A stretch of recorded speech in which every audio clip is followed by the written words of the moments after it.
नमस्कार प्यारे साथियों, आपका स्वागत है आपके अपने परिवार मैथ की आवाज़ में। जैसा कि आपको पता है कि हम पढ़ रहे हैं कक्षा 10 का नया सिलेबस 2024 और 25 के अनुसार, जिसके अंदर हमने बहुत सारे चैप्टर को सॉल्यूशन कर लिया है और उसी के अंदर हमारा चैप्टर चल रहा है चैप्टर 4 द्विघात समीकरण। उसी के अंदर हमने 4.1 को और 4.2 की कुछ क्वेश्चन को सॉल्यूशन कर लिया है। उन सभी का वीडियो आपको प्ले लिस्ट बनाकर चैनल के ऊपर डाल दी गई। आप वहाँ पे चैनल के ऊपर जाना और प्ले लिस्ट वाले आइकन पर क्लिक करना। वहाँ पे आप जाएंगे तो आपको हर एक चैप्टर वाइज सभी चैप्टर की आपको वीडियो मिल जाएगी। आपको कहीं भी खोजने की आवश्यकता नहीं है, तो आप वहाँ से देख सकते हैं। तो चलिए आज हम जो प्रश्न नंबर 4 है और उससे आगे की क्वेश्चन को हल करेंगे, क्योंकि इससे पहले के क्वेश्चन है उनको तो हम सोल्व कर चुके हैं। तो देखिए, अगर आप इसको लास्ट तक देखते हैं वीडियो को और अगर आप ध्यान से समझते हैं तो आपसे वादा करता हूँ कि आपको बिल्कुल गारंटी से आपको ये सवाल समझ में आ जाएंगे। लेकिन अगर आपने थोड़ा भी ध्यान इधर उधर करने की कोशिश की तो फिर आप कुछ भी कर लेना, आपको समझ में नहीं आएगा। तो चलिए, दो क्रमागत धनात्मक पूर्णांक ज्ञात कीजिए जिनके वर्गों का योग 365 है। मैंने आपको कल बताया था कि ऐसे क्वेश्चन है, चाहे आपको मैथ के अंदर किसी भी प्रकार का क्वेश्चन कितना भी बड़ा क्यों न दे दे, आपको हमेशा अपने रूल यानी जो आपका अनुशासन है, जैसे कि अगर अनुशासन के बिना आपकी जो हमारी आर्मी होती है वो नहीं चल सकती, ठीक उसी प्रकार अगर स्टेप बाय स्टेप नहीं चलेंगे तो हमारा क्वेश्चन का आंसर नहीं आएगा। जिस तरीके से क्वेश्चन बोलेगा उसी तरीके से चलेंगे, ना तो हमें इसमें कोई रटने की आवश्यकता होनी चाहिए, ना हमें कुछ अलग ऐसे कि हमें वो रटना पड़ेगा, ऐसे यहाँ से स्टार्ट करना पड़ेगा। जो ये कहेगा हम उसी के अकॉर्डिंग चलेंगे और आपको मैं इसका आंसर लेके आऊँगा। देखना, देखिए इसने कहा है दो क्रमागत धनात्मक पूर्णांक ज्ञात कीजिए। दो ऐसे क्रमागत धनात्मक पूर्णांक ज्ञात करने हैं जिनके अगर वर्गों का योग किया जाए तो वो 365 होता है। अब आपको एक बात पता होनी चाहिए कि पूर्णांक क्या होते हैं। जो बच्चा पूर्णांक नहीं जानता है वो अच्छे से समझ लेना, लेकिन मैंने पूर्णांक संख्या, पूर्ण संख्या, नेचुरल यानी प्राकृतिक संख्या, जितनी भी संख्या उनका एक वीडियो डाल रखा है, आप वहाँ से देख लेना। क्योंकि ये देखो, ऐसे क्वेश्चन के अंदर ना हमें इन सभी चीज़ों की आवश्यकता पड़ती है। और आपको बता दूं कि हमारा मैथ कमज़ोर रहने का कारण क्या होता है। अब देखिए, आप अगर पूर्णांक संख्या पता होती तो आप फटाफट इस क्वेश्चन को कर सकते थे, ठीक है। लेकिन आप पूर्णांक को नहीं जानते तो आपको पहले पूर्णांक को सीखना पड़ेगा, और पूर्णांक को सीखने के बाद आप इस क्वेश्चन को करेंगे तो आपको थोड़ा बड़ा लगने लगेगा। तो इसी के लिए मैंने आपको एक प्ले लिस्ट बनाई है, उसके अंदर आपको सभी प्रकार की संख्या, विभाजिता का नियम, LCF, HCF, जितना भी कॉन्सेप्ट होता है मैथ का जो आपका पीछे की क्लासों में कमज़ोर रह गया, वो आपके लिए मैंने एक ऐसी प्ले लिस्ट तैयार की है जो आपको बेसिक मैथ के नाम से मिलेगी। आप वो देख लेना, फिर आप ये सवाल समझना, वास्तव में आपको बहुत आनंद आएगा, ठीक है। तो इसने कहा है दो क्रमागत धनात्मक पूर्णांक ज्ञात करने। क्या ज्ञात करें? दो क्रमागत धनात्मक पूर्णांक। तो सबसे पहले समझेंगे पूर्णांक क्या होती है। अगर मैं बात करूं पूर्णांक, पूर्णांक कहते किसे हैं? पूर्णांक वो संख्या है जो अगर जीरो से लेकर प्लस में भी 1 2 3 ऐसे करके अनंत तक चले और माइनस में भी और अनंत तक, यानी ऐसी संख्या जो जीरो से लेकर प्लस में भी अनंत तक चले और जीरो से लेकर माइनस अनंत में भी चले। यानी पूर्णांक दो प्रकार के होते हैं, एक तो धनात्मक पूर्णांक होते हैं, एक होते हैं ऋणात्मक पूर्णांक। इसने क्या पूछा है? धनात्मक पूर्णांक। अब मैं बताऊं धनात्मक पूर्णांक किसे कहती हैं। जो ये प्लस वाले है ना, ये तो है धनात्मक पूर्णांक, ठीक है, और ये जो माइनस वाले हैं ये है ऋणात्मक पूर्णांक। अब आप कहेंगे जीरो क्या है? जीरो पूर्णांक जरूर है, लेकिन वो न तो धनात्मक है न ऋणात्मक है, ठीक है। अब देखिए, हम जान गए ना पूर्णांक क्या होते हैं। जो जीरो से लेकर अगर प्लस की ओर चले उसे तो बोलते हैं धनात्मक पूर्णांक, और जो माइनस की ओर चले उसे बोलते हैं ऋणात्मक पूर्णांक। इसने कहा है दो क्रमागत धनात्मक पूर्णांक ज्ञात करने हैं, हमें मालूम नहीं है कि वो कौन से हैं। तो देखिए, आपको पता है कि जो क्रमागत होते हैं वो बढ़ते जाते हैं, जैसे कि 1 2 3 4 ऐसे आगे से आगे बढ़ रहे हैं। तो मुझे नहीं पता है कि वो धनात्मक पूर्णांक कौन सा है। इसने कहा आपको तो ज्ञात करना है। तो मैंने कहा एक बार मैं मान लूँ, एक की जगह क्या मानूँ? x है। मैंने मान लिया कि पहला मेरा क्रमांक धनात्मक, मुझे नहीं पता कि एक है क्या, तो मैंने x मान लिया। तो दूसरा क्या होगा? इसके आगे आपको पता है दूसरा क्या होगा।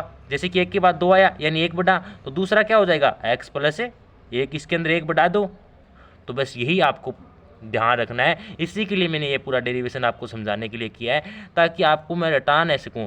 नहीं मैं डायरेक्ट भी ये बोल सकता था कि आपको दो क्रमागत धनात्मक पूर्णांक माननी है, माना पहला x है दूसरा x+1 है, लेकिन हमें हर एक चीज़ को सीखना है, न कि रटना है। कैसे आया? हमें पता है कि पूर्णांक है, धनात्मक है, वो प्लस की ओर चलते हैं। धनात्मक पूर्णांक किसे कहते हैं? जो प्लस, जो 0 से लेकर प्लस में अनंत तक चले।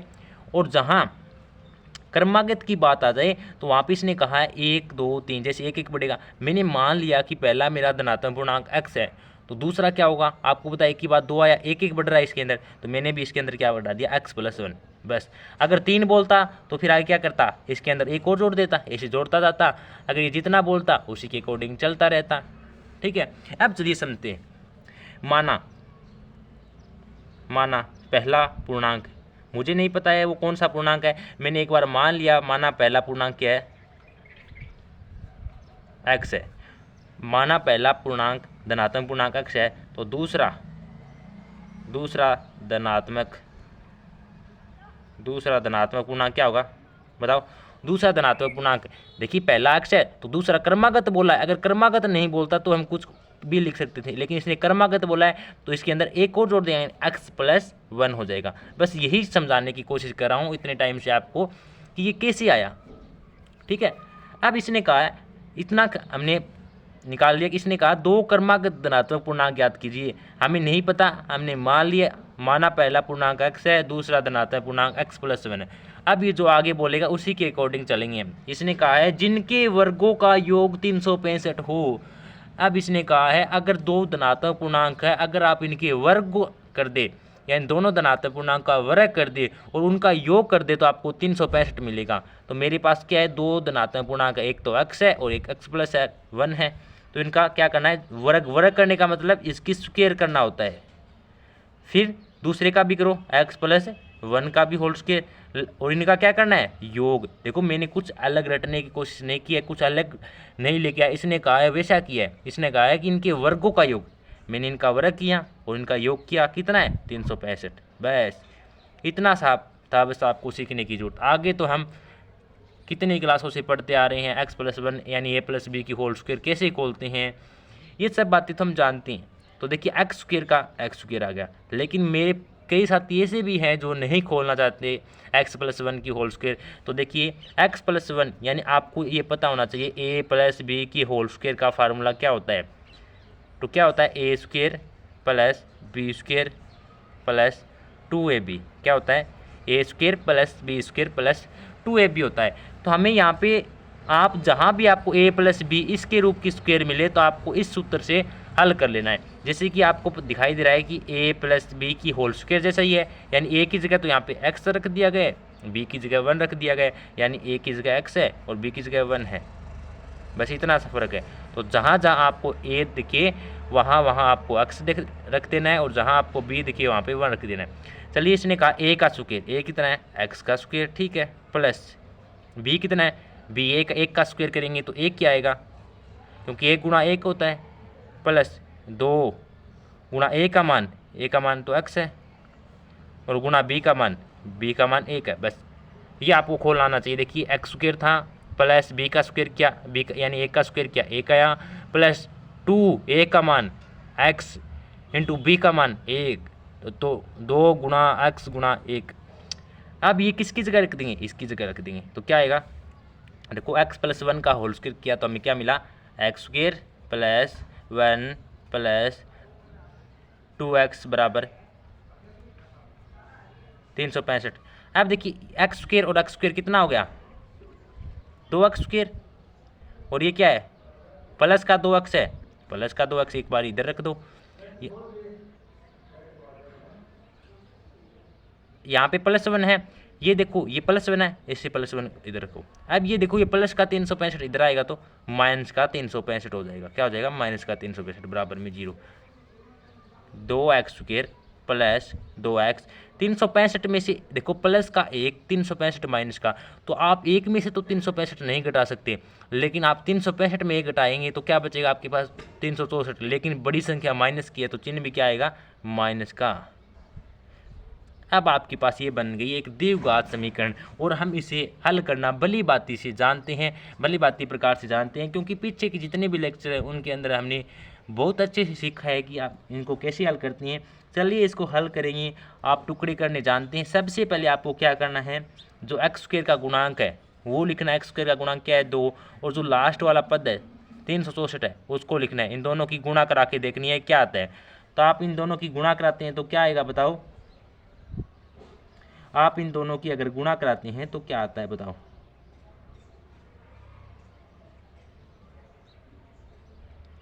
अगर देखो, अब अगर आप चाहते हैं कि ऐसा गुणा कराने की आवश्यकता न पड़े तो हम एक काम और कर सकते हैं। देखिए मुझे एक और इसके अंदर दिखाई दे रहा है कि इस पूरी की पूरी के अंदर समीकरण के अंदर 2 का क्या है, 2 कॉमन आ रहा है। ठीक है, कैसे पता चला कि 2 कॉमन आ रहा है। देखिए क्योंकि इस यहाँ पे भी 2 है, यहाँ पे भी 2 है, और यहाँ से तो 2 कॉमन निकल ही जाना है, क्योंकि यहाँ पे सम संख्या है, सम संख्या में तो कॉमन आता ही है। तो देखिए यहाँ से 2 कॉमन ले लो। ऐसा क्यों किया वो भी बताऊँगा। देखिए हमें हर एक रणनीति आनी चाहिए, क्योंकि अगर हम मैदान में उतरे, अगर हम युद्ध लड़ने उतरे तो हमारे पास सभी हथियार होने चाहिए। तो देखिए हमें सभी विधियां सीखनी है। ऐसा क्यों कर रहे हैं ये तो हम सीख चुके हैं। अगर 2 कॉमन ले ले तो हमारे लिए बहुत आसान हो जाएगा। कैसे होएगा देखिए, अगर यहाँ से 2 कॉमन ले लिए तो यहाँ पे बचा एक्स स्क्वायर प्लस 2 कॉमन ले लिया, यहाँ पे एक्स बचा, माइनस यहाँ पे 2 कॉमन लिया। तो मेरे प्यारे छात्र नहीं जानते क्या बचता है, तो आपको क्या करना है, इसके अंदर 2 का भाग दे के देखना है। जो आपका उत्तर आता है वही बचता है। यहाँ पे 2 का भाग देंगे तो क्या आएगा, 2 एकम 2, यहाँ पे 1 बच गया, 2 8 16, फिर 2 दूनी 4, ये आ गया। अब ये देखिए 2 गुणा में इधर भेजूँगा तो भाग में, इधर आएगा भाग में। ठीक है, यहाँ से अब देखिए 0 के अंदर आप किसी भी संख्या का भाग दे दें 0 ही आएगा, यानी क्या हो जाएगा इधर जाके ये 0 ही। मेरे पास समीकरण क्या बन गई, x square plus x minus 182 क्या बन गई, x square plus x minus 82। ठीक है, अब हम इसे आसान तरीके से हल कर सकते हैं। तो एक्स स्क्वायर का गुणांक क्या है, कुछ नहीं है यहाँ पे, अब 1 है, एक्स स्क्वायर का गुणांक 1, और यहाँ पे 182। तो 182 को 1 से गुणा किया, क्या आ गया 182। अब यहाँ पे माइनस है तो यहाँ पे पहले माइनस लगा दो, माइनस लगा दो। अब आपको ऐसी 2 संख्या बतानी है जिनका गुणा करे तो 182 आना चाहिए, और जोड़ घटाएं तो, या देखो यहाँ पे माइनस है, ये वाला चिन्ह देखना है आपको, मैंने बार बार बताया है ये वाला चिन्ह देखना है। तो घटाएं तो कितना आना चाहिए, अक्स आना चाहिए। ऐसी संख्या बताओ जिनका अगर आप गुणा करें तो 182, लेकिन अगर आप उनको घटाएं तो आपके पास कितना बचना चाहिए, एक्स बचना चाहिए। तो बताओ कौन सी होगी, फटाफट बोलो।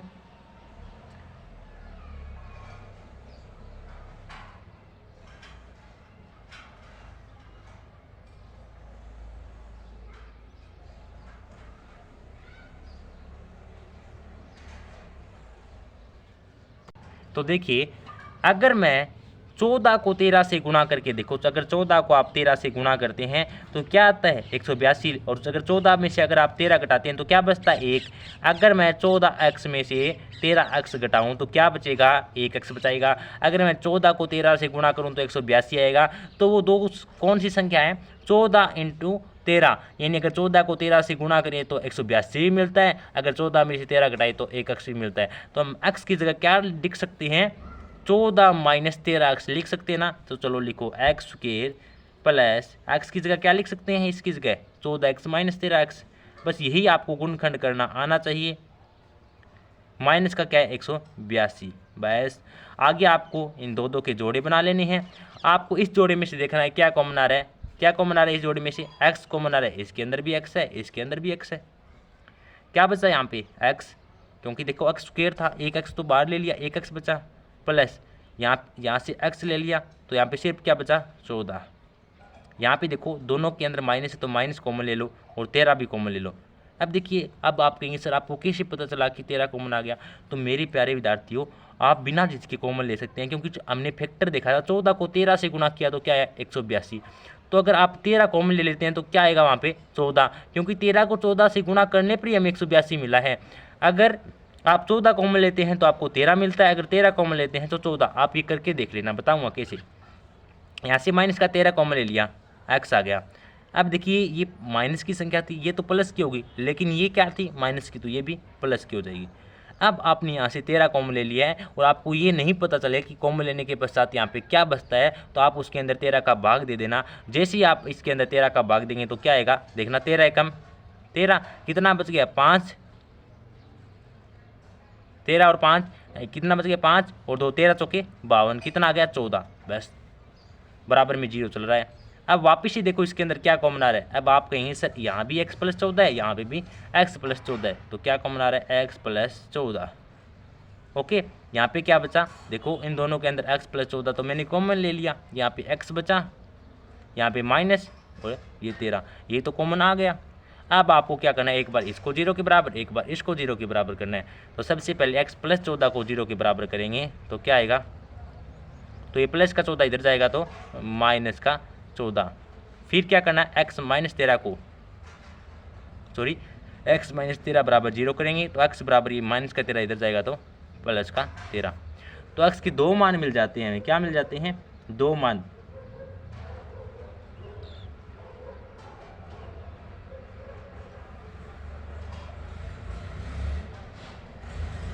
तो देखिए हमें यही ज्ञात करना था, x के 2 मान आ गए, x बराबर 14 और x बराबर 13। हमें पूछा गया था कि वे दो कौन से क्रमागत धनात्मक पूर्णांक है। तो देखिए यहाँ पे थोड़ा सा एक बात चेंजमेंट हो रहा है, क्योंकि देखिए चलिए नहीं होगा, अगर आपके पास 2 मान आ गए, कितने आ गए, x बराबर -14 आ गए, x बराबर 13 आ गए, तो आपको जो मान यहाँ से अच्छा लगे ना वो रख लेना। मुझे तो ये प्लस वाला है तो मुझे तो ये 13 अच्छा लग रहा है, तो आपको ये 13 कहाँ पे रखना है, ये 13 आप x का मान यहाँ पे रख सकते हैं। तो देखिए जो हमने माना है, अब हमने x बराबर क्या माना था 13, लेकिन x का मान कितना निकल गया, सॉरी माना था x था, लेकिन x का मान कितना निकल के आया अब 13। तो ये 13 इधर रखेंगे तो हमें पहला धनात्मक पूर्णांक तो मिल गया, कितना है 13, लेकिन दूसरा कितना हो जाएगा, यहाँ पे x की जगह 13 रखो, 13 + 1 कितना हो गया 14। तो दो संख्या कौन सी हो जाएगी, 13 और 14, वो दो क्रमागत धनात्मक पूर्णांक हो जाएंगे जो हमें ज्ञात करने थे। इसका आंसर क्या हो जाएगा, 13 और 14। ठीक है, क्या हो जाएगा 13 और 14। आई होप कि आप समझ गए होंगे। ठीक है, आपको कोशिश करनी है जो प्लस वाला आए उसको ही रखना है, क्योंकि देखिए इसके अंदर थोड़ा सा इंटरफेयर हो रहा है कि इसके अंदर जो माइनस का आ रहा है, लेकिन जो हमने पूरी प्रोसेस की है बिल्कुल सही की है।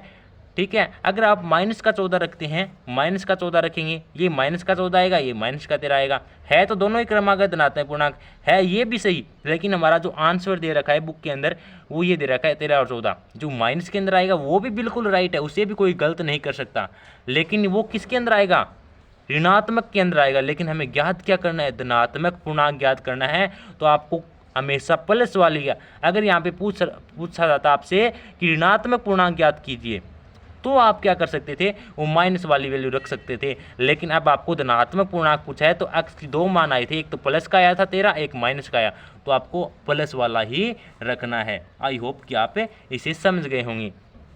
चलिए इसका आगे वाला क्वेश्चन समझते हैं। क्या आपको वास्तव में ये क्वेश्चन समझ में आया? देखिए मैं अपनी पूरी जी जान से कोशिश करूँगा आपको समझ में आए, हर एक छोटी सी छोटी चीज़ समझाने की कोशिश करूँगा। देखिए इतना बड़ा क्वेश्चन करने का मेरा कोई ऐसा उद्देश्य नहीं कि आपको टाइम वेस्ट हो, लेकिन देखिए मैं समझाने को तो आपको मात्र 4 लाइनों के अंदर इस क्वेश्चन को पूरा करा सकता था, लेकिन वो आपको नहीं समझ में आता, आप एक लाइन के अंदर ही अटक जाते, आपको नहीं पता चलता कि इसके अंदर क्या किया गया है। तो देखिए ज़रूरी नहीं कि जो बड़ा हो वो ही बोरिंग हो, छोटा होता है वो बोरिंग होता है, क्योंकि वो समझ में नहीं आता है।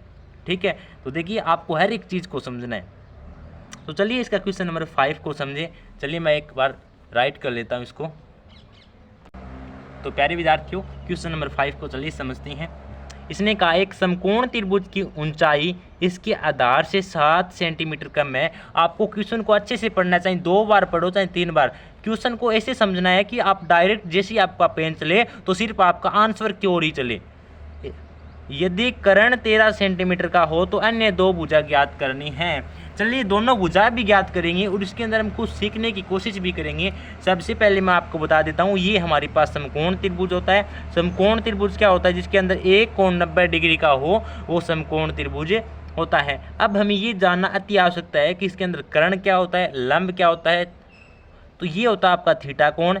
ठीक है, तो देखिए ये 90 डिग्री का होता है, जहाँ बॉक्स बने ना 90 डिग्री का, और 90 डिग्री के सामने वाली भुजा कर्ण। ठीक है, और ये थीटा है ना, थीटा के सामने वाली भुजा लंब, और जो नीचे बच गया वो आधार। तो आप ये जान गए आधार किसे कहते हैं, कर्ण किसे कहते हैं, लंब किसे कहते हैं। अब देखिए इसमें क्या कह रहा है क्वेश्चन वाला, इसने कहा एक समकोण त्रिभुज है, ठीक है भाई समकोण त्रिभुज है, इसकी ऊंचाई यानी जो ये ऊंचाई, ये लंब की बात करें, ऊंचाई इसके आधार से, जो ये आधार है इससे 7 सेंटीमीटर कम है, यानी जो आधार है उससे जो इसकी लंबाई यानी ऊंचाई है वो क्या है, 7 सेंटीमीटर कम है। अगर मुझे किसी प्रकार से इसका आधार पता चल जाए तो मैं क्या कर दूंगा, यानी इसने कहा है 7 सेंटीमीटर कम है, तो आधार में से 7 सेंटीमीटर घटा के मैं इसका लंबाई का मान ज्ञात कर सकता हूँ। तो देखिए न तो मुझे इसका आधार पता है तो क्या करूँगा, इसने आगे क्या बोला है, यदि कर्ण 13 सेमी का हो, यानी कर्ण वाली भुजा किसकी है, 13 सेंटीमीटर की हो, तो अन्य दो भुजा यानी ये भुजा आपको ज्ञात करनी है। तो सबसे पहले मुझे नहीं मालूम इसका आधार कितना है, इसका आधार कितना है, मैंने एक बार मान लिया, माना, देखिए मैंने आपको बार बार बोला है आपको जो चीज़ नहीं पता हो वो मान लेनी है।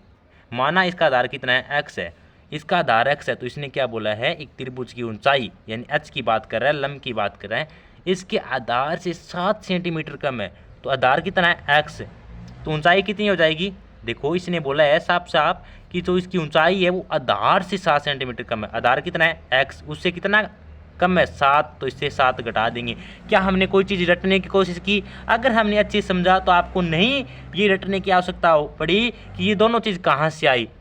ठीक है प्यारे विद्यार्थियों, आपके लिए मैं इतनी कोशिश करूँगा, लेकिन आपको मैथ कभी भी रटने नहीं दूंगा। अगर आपको अच्छे से मेहनत करी आपने तो आपसे वादा करता हूँ आप एक दिन अपने मम्मी पापा का नाम जरूर रोशन करेंगे, लेकिन उसके लिए मेहनत करनी पड़ती है, रातों की नींदें गंवानी पड़ती है। तो देखिए सभी चीज़, प्रैक्टिस, स्मार्ट स्टडी, सभी चीज़ हमारे पास होनी चाहिए। तो देखिए अब हमारे पास माना आधार x है, ऊंचाई x - 7 है। अब इसने कहा है भी अन्य दो भुजा ज्ञात करनी है, अन्य दो भुजा का मतलब लंब और आधार, इनका ही मान ज्ञात करना है। तो कैसे ज्ञात करेंगे बताओ, तो मेरे पास ये आ गया। आगे क्या कहता है, आधार से कम यदि कर्ण 13 सेंटीमीटर का हो तो इसकी अन्य दो भुजा ज्ञात करनी है। अब देखिए मेरे पास ये आधार है, आधार का मान आगे मैं लिख देता हूँ एक बार, आधार का मान आगे मेरे पास ये x है और ऊंचाई कितनी है यानी ये x - 7, ये लंब का मान आ गया। अब जो प्यारे विद्यार्थी जो इस चैनल से जुड़े हैं वो अवश्य जानते हैं कि पाइथागोरस प्रमेय कब लगती है, पाइथागोरस प्रमेय सिर्फ समकोण त्रिभुज पर लगती है, और ये भी बताऊंगा कि पाइथागोरस ही प्रमेय क्यों रटने की आवश्यकता पड़ी, क्यों लेके आई, वो भी कारण बताऊंगा। देखिए पाइथागोरस प्रमेय क्या होती है, पाइथागोरस प्रमेय देखिए पाइथागोरस प्रमेय होती है कर्ण स्क्वायर बराबर आधार स्क्वायर प्लस लंब स्क्वायर। पाइथागोरस प्रमेय होती है कर्ण स्क्वायर बराबर आधार स्क्वायर प्लस लंब स्क्वायर। इंग्लिश में लिखा है कर्ण का मतलब ये वाला, आधार का मतलब ये वाला, लंब का मतलब ये, यानी कर्ण स्क्वायर बराबर आधार स्क्वायर प्लस लंब स्क्वायर होता है। चाहे ये मानो आधार स्क्वायर प्लस लंब स्क्वायर बराबर कर्ण स्क्वायर, एक ही बात है। देखो कर्ण को इधर लिख दो, बराबर में कोई फर्क नहीं पड़ता है, ठीक है, दोनों एक ही है, पाइथागोरस प्रमेय। तो ये पाइथागोरस प्रमेय है। अब हमें इसकी आवश्यकता क्यों पड़ी, तो देखिए जैसे ही मैंने यहाँ पे क्या माना, मैंने माना इसका आधार x है, ऊंचाई x है, इसने कहा भी अन्य दो भुजा की मान ज्ञात करनी है और समकोण त्रिभुज है। तो मैंने सभी आइडिया लगाए, क्या इसके अंदर कौन सा तरीका चल सकता है।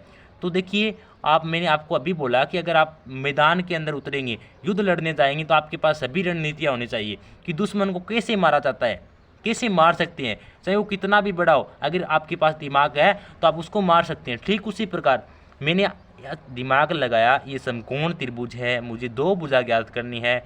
फिर मुझे एक याद आया कि समकोण त्रिभुज के अंदर तो पाइथागोरस प्रमेय है, वो सभी सवालों को हल कर देती है। तो मेरे पास जैसे मुझे याद आया पाइथागोरस प्रमेय क्या होती है, आधार स्क्वायर प्लस लंब स्क्वायर बराबर कर्ण स्क्वायर होती है। तो फिर इसलिए मैं ये लेके आया। अब देखिए आधार कितना है, आधार x है और लंब कितना है x - 7 है। तो देखो आधार कितना है x है, तो इसका स्क्वायर कर दो क्योंकि कहा है प्लस है, तो प्लस लंब कितना है x - 7, इसका स्क्वायर बराबर कर्ण कितना है 13 सेंटीमीटर, 13 का स्क्वायर। बस ये था आपको समझाने वाला। आगे तो आप जानते हैं x स्क्वायर आ गया प्लस x - 7 a - b की होल स्क्वायर खोलना, ये a है माइनस b है, a - b की होल स्क्वायर क्या होता है a square plus b square, a square plus b square minus 2ab। ठीक है लिख देता हूँ मैं, a square plus b square minus 2ab ये होती है, ठीक है, a - b की होल स्क्वायर। एक्स माइनस 7 का, तो इसने कहा पहले ए स्क्वेयर करना है तो एक्स का स्क्वेयर, ठीक है।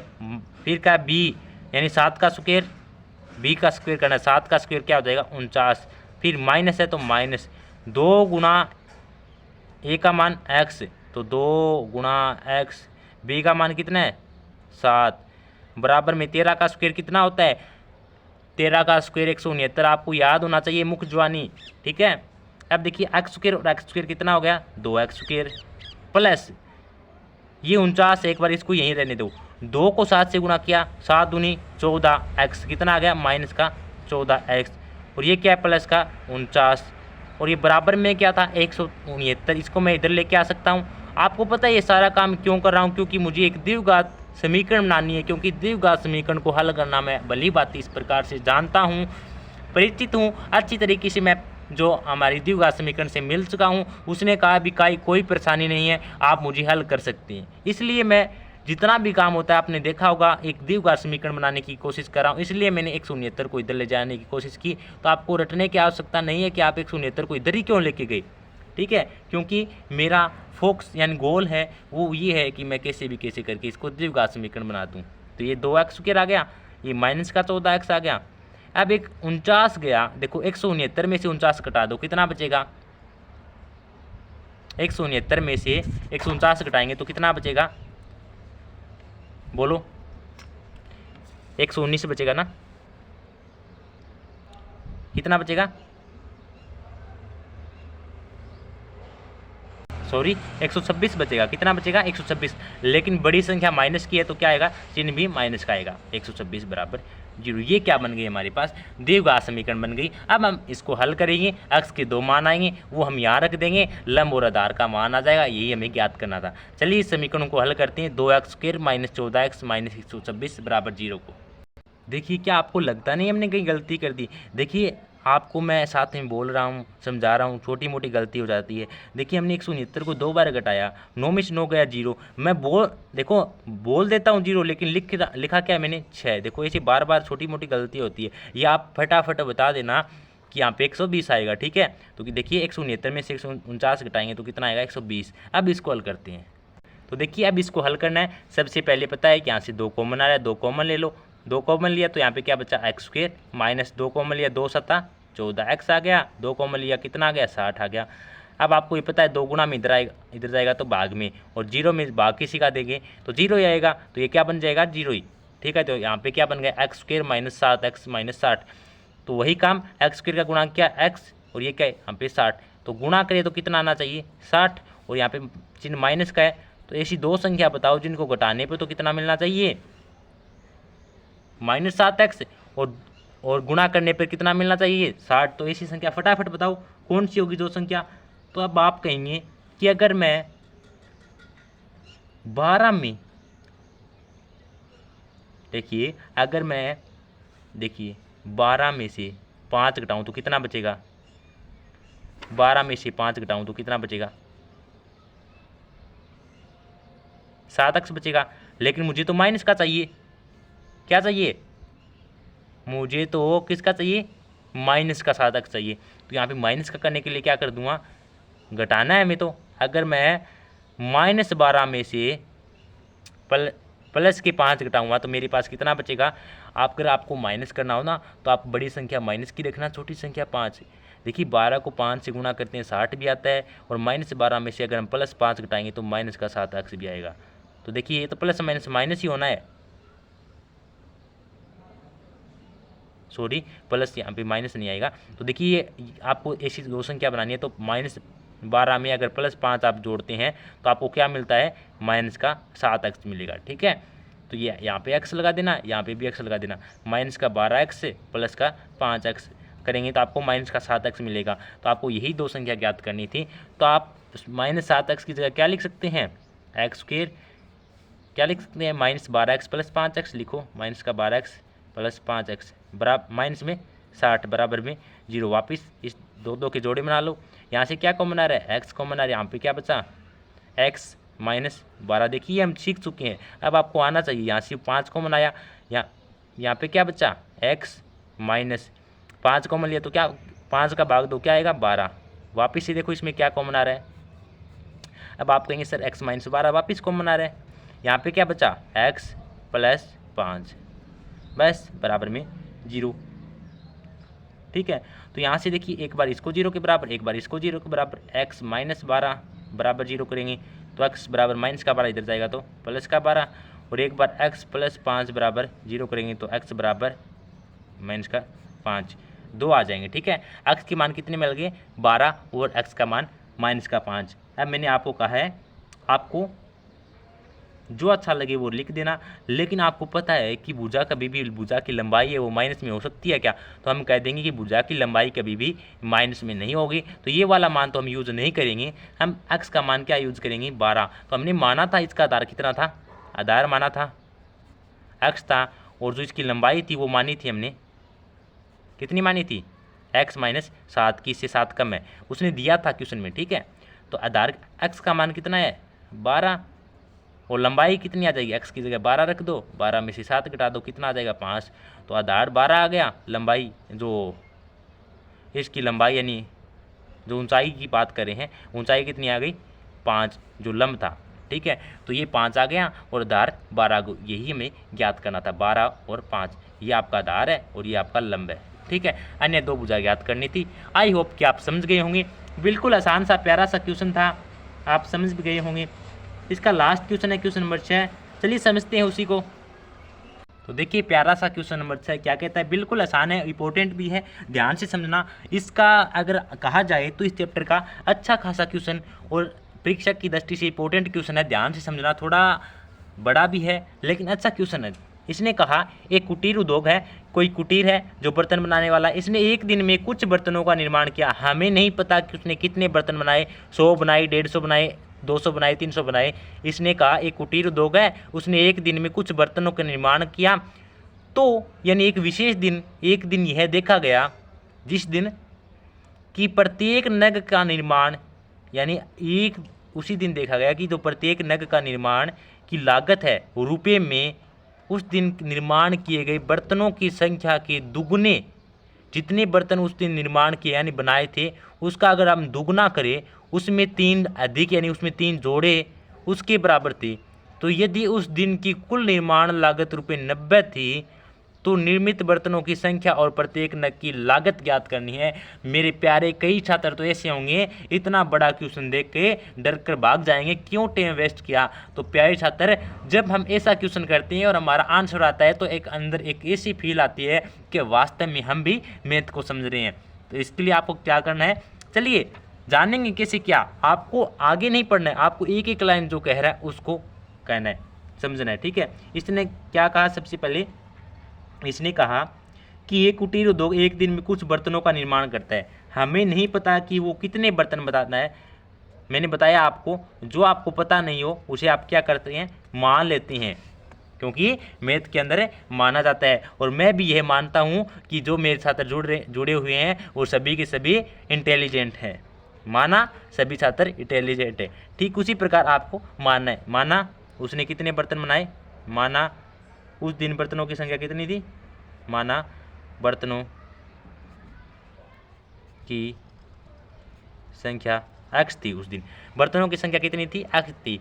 उसने कहा एक दिन यह देखा गया कि प्रत्येक नग का निर्माण लागत, यानी उसने प्रत्येक नग की निर्माण लागत नहीं बताई, यानी एक नग का मतलब होता है एक समान, यानी एक बर्तन की बात कर रहा है, नग तो यही होता है, यानी एक बर्तन का निर्माण लागत, उस दिन के निर्माण किए गए बर्तनों की संख्या, यानी उस दिन उसने जो निर्माण किए गए थे ना बर्तन x, उसका दुगना किया जाए, उसके दुगने से 3 अधिक था। तो देखिए इसने क्या पूछा है, तो नग की लागत कितनी थी, नग की लागत बताइए, नग की लागत, यानी जो एक बर्तन की लागत पूछी हुई किसने, उसने ये नहीं बताया कि इतने इतने रुपए की लागत आती है। उसने कहा कि जो मैंने बर्तन बनाए ना x, उसका दुगने, यानी x का दुगना कितना होता है 2x, दुगना मतलब x है तो इसका दुगना 2x है, तिगुना बोलता 3x करते, 4 गुना बोलते 4x बोलते, इसने कहा दुगना से 3 अधिक है, अधिक है तो इसमें जोड़ देंगे, अगर कम कहता तो घटा देते हैं। ठीक है, इतना सर समझ में आ गया। फिर आगे क्या बोलता है, 3 अधिक है। यदि उस दिन की कुल निर्माण लागत ₹90 थी तो निर्मित बर्तनों की संख्या, यानी उस दिन उसने कितने बर्तन निर्माण किए और प्रत्येक नग का रुपये कितना था, दोनों बताना है। यानी इस x का मान भी बताना है और इस नग की लागत भी बतानी है। अगर मुझे कैसे करके इस x का मान मिल जाए तो मैं दोनों का मान बता सकता हूँ और वो हम अच्छे से जानते हैं। तो इसके अंदर आपको क्या करना है, आपको इसने कहा है कि लागत है वो कितनी थी, ₹90 थी। तो आपको क्या करना है, इस प्रकार जितने बर्तन थे और जितनी लागत हुई उनको आपको गुणा कर देना है और वो किसके बराबर होगी, वो लागत के बराबर हो जाएगी। ठीक है, इस प्रकार के क्वेश्चन में आपको क्या करना है, जो आपके पास हमें माना बर्तनों की संख्या x थी और लागत 2x + 3 थी, आप इन दोनों का गुणा करना है। इसने कहा है उस दिन कुल निर्माण, जो कुल उसने निर्माण किया x और उस लागत है वो कितनी थी, 90 थी। तो उसने निर्माण तो किया x और गुणा लागत कितनी थी, 2x + 3 और इसने कितनी बताई है, 90, वो इसके बराबर हो जाएगी। बस ये आपको कॉन्सेप्ट सीखना है। अगर आप ये समझ गए ना, मानो बिल्कुल आसान हो जाएगा आपके लिए। तब देखिए x का गुणा 2x से किया 2x², फिर प्लस है तो प्लस, फिर x का गुणा 3 से किया तो 3x और ये प्लस का 90 इधर आएगा तो माइनस का 90 बराबर में 0। अब हमारे पास ये प्यारा सा द्विघात समीकरण बन गया है, जिसको हल करना लगभग कमज़ोर से कमज़ोर छात्र भी सीख गया होगा। अब देखिए इसको हल करेंगे तो बताइए, सबसे पहले आपको क्या करना है, x² का गुणांक देखना है। सॉरी, x को x से गुणा किया, x² आया। x² का गुणांक देखना है, क्या है, 2 है और यहाँ पे क्या है, लास्ट में 90 है। क्या है, 90। तो 90 को 2 से गुणा करें तो 180 आता है। यहाँ पे चिन्ह क्या है, माइनस का। तो देखिए ऐसी संख्या बतानी है जो जिनका घटाव करे तो कितना मिलना चाहिए, 3x, और जिनको गुणा करे तो 180 मिलना चाहिए। ऐसी संख्या बताओ, अगर जिनको गुणा किया जाए तो 180 मिले और जिनका घटाव किया जाए तो 3x, क्योंकि यहाँ पे चिन्ह माइनस है तो यहाँ पे पहले माइनस लगा दिया। ठीक है, तो बताओ, अब आप कहेंगे कि अगर 15 को 12 से गुणा करें तो कितना आता है, 180, और अगर आप 15 में से 12 घटाते हैं तो आपके पास 3 मिलता है। और अगर आपको x चाहिए तो यहाँ पे भी x लगा दो, x, यानी अगर 15 को 12 से गुणा करते हैं तो 180 भी मिलता है और 15 में से 12 घटाएं तो 3x भी मिलेगा। तो मैं इस 3x की जगह क्या लिख सकता हूँ, 15x - 12x से लिख सकता हूँ। तो लिखो प्लस 15x - 12x माइनस का 90 बराबर में 0। अब आपको इन दो के जोड़े बना लेने हैं। इसमें से क्या कॉमन आ रहा है, इन दोनों के अंदर x कॉमन आ रहा है, तो यहाँ पे क्या बचा, देखिए x कॉमन बचा ले लिया तो यहाँ पे 2 बचा और एक x² था तो यहाँ पे 1x बच गया, प्लस में 15। यहाँ पे देखो दोनों के अंदर माइनस, तो माइनस कॉमन ले लो और यहाँ पे 12 तो जरूर कॉमन,